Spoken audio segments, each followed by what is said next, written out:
Hi there, my name's Dan, and this short screencast is going to cover the top 5 reasons why I had a good first experience using Prezi and a good overall first experience performing my Prezi presentation for a group.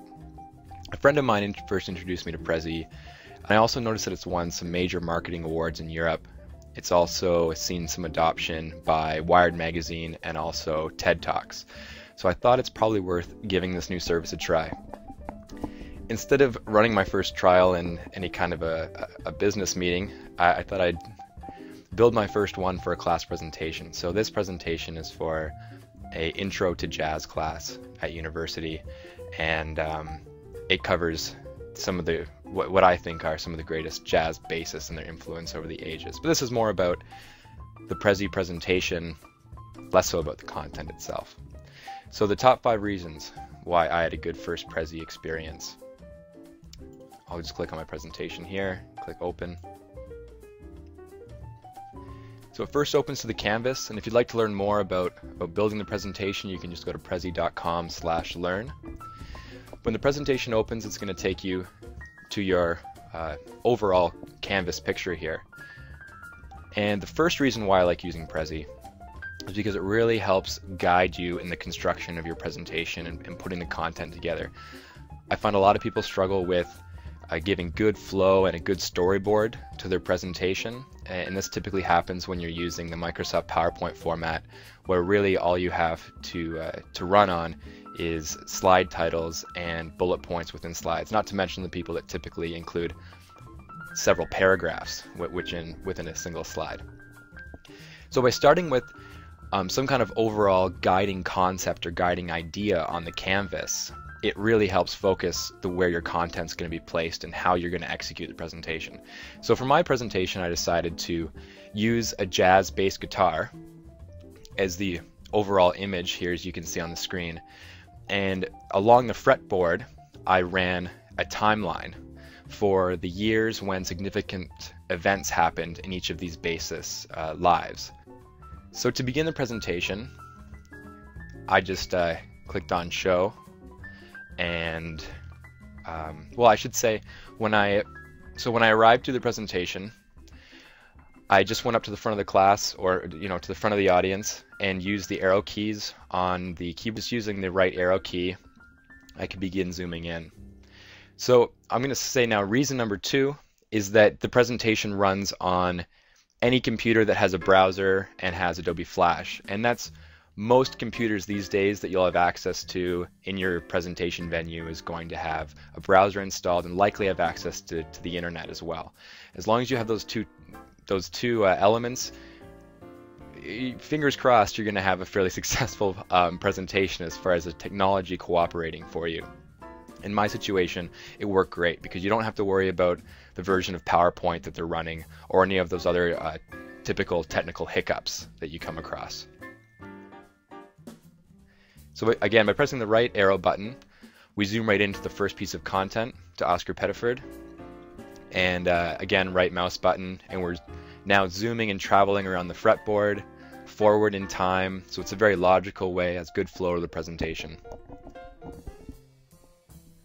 Now I find myself, and I believe most people, are fairly spatial thinkers, more so than linear thinkers. And so designing a presentation this kind of way gives you a very spatial approach to the content and where the content is in your head. I've always been a big fan of mind maps and connecting different concepts in a very spatial way. And so I found it actually easier to give this presentation because I knew what content was coming up next, because I could actually see it ahead of time in my head and where that was placed on the canvas, versus just having to know what slide 6 was or what slide 42 was, if you've ever been subjected to a presentation like that. So again, moving forward, you can see it's very smooth, the transitions to the objects. You just have to, Prezi will remember the orientation of the object and move to that orientation when you draw the path. And again, all these things you'll pick up fairly quickly from the Prezi tutorials. You can also zoom right into individual letters, which I think is kind of cool. So reason number 4 that I love Prezi is that it did a terrific job of engaging the audience. Each of these very dynamic transitions I found really did help keep the audience engaged, and it also forces you to limit the amount of content that you're putting on the screen and really make it more of a visual experience so that they're looking at the screen and really listening to what you're saying to support that. Also, the addition of media helps engage the audience. So you can embed YouTube videos and audio, really any kind of a flash FLV or SWF can be embedded right into the Prezi, and that will start when you get to this element on the presentation, and you can also come in and pause or jump forward in the video if you'd like. Pressing the arrow key shuts off the music and the video player and moves forward to the next piece of content. So I'm just going to quickly flip through the rest of this presentation so you can see some of the ideas and how I shape the content. Now, I should also mention this is not necessarily an easier way to make a presentation than PowerPoint. It can take a good amount of time for you to creatively build something like this with different orientations of content and multimedia, but in the end, I mean, I can say it was completely worth it. And overall, the experience was better. It was more fun to build than a typical PowerPoint.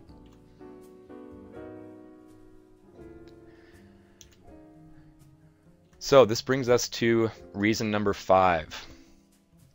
And reason number 5 is your ability to answer questions at the end of the presentation.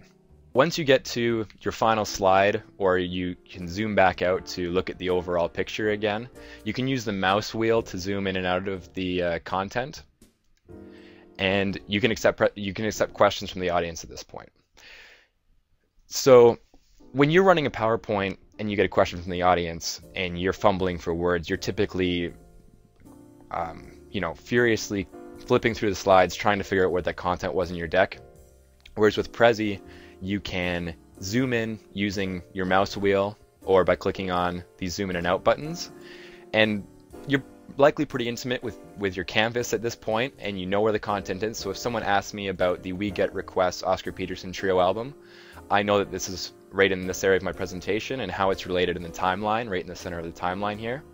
And of course, you may have different connections to your overall concept on your canvas. But you'll likely remember kind of spatially where the content is overall from this bird's eye view.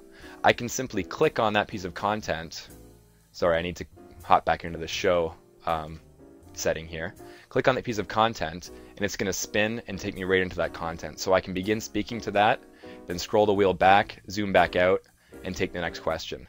And someone asked me about Victor Wooten or Jaco Pastorius, let's say here. I can just click on that piece of content, and again, it comes right into there, and I can start speaking to that information. So it's not, these are the top 5 reasons, but there are a couple of challenges with doing this type of a presentation. They're not huge, but I think they deserve to be mentioned.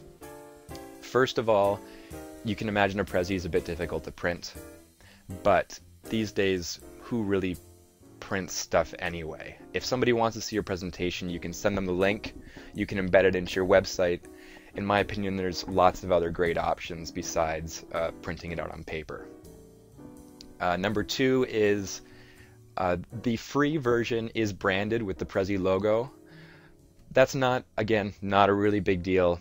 I should also mention, though, for those students or teachers or professors that are listening, there is an educational version which you can sign up for, and as long as you use an educational email address, you're good to go with an unbranded player and more storage space. And the final point is that not all media is supported yet. It's really easy to embed YouTube videos, which is great, and to bring in JPEG files, but because of the way the platform's currently set up, I guess it's a bit challenging to bring in all types of media, but I have no doubt that these features are going to come in the future. So I really hope you found this helpful. Please go to Prezi.com, check it out, and start viewing the showcase to get some ideas and build your first Prezi. Best of luck. Bye-bye.